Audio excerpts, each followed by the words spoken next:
look at these three conditions in more detail. What I'm going to do is I'm going to play with different values of C, and we're going to see if this graph is continuous at those values. So the first thing I'm going to do is I'm going to show you an example where the three conditions are met. Let's look here where the x value is equal to 1. Let's look at the first condition. So the first condition says that f of c must exist, and so in this case our c value is 1. So we ask ourselves, what is f of 1? And f of 1 here is this value right here, which matches up with the corresponding y value of 1. So f of 1 is 1. The second condition says that the limit as x approaches that value must exist. So we're asking ourselves, the limit as x approaches 1 of this function, f of x, what is that equal to? Well, coming from the left side, it looks like I'm going to approach this value of 1. And coming from the right side, it looks like I'm going to approach 1. And since from the left side and from the right side, I think I'm going to the same spot, and it exists at that point 1.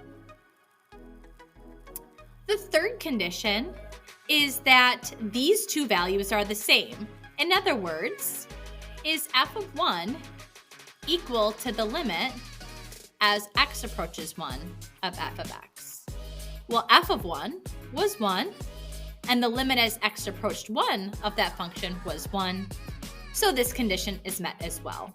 Again, this was an example where all three conditions for continuity were met. In the next example, criteria 1 is going to be met, but it's going to fail criteria 2 and 3. Let's investigate another scenario. So let's change our x value. Let's look where x is equal to 0. We're going to go through those three conditions again and see if our function is continuous. The first condition would be if f of 0 exists. And f of 0 does exist. F of 0 is 2. The second condition is that the limit as x approaches 0 of that function exists. And from the left side, it looks like I'm going to 0. From the right side, it looks like I'm going to 2. And since these things don't match, the limit doesn't exist. So it fails this criteria. The third condition is that these two things match.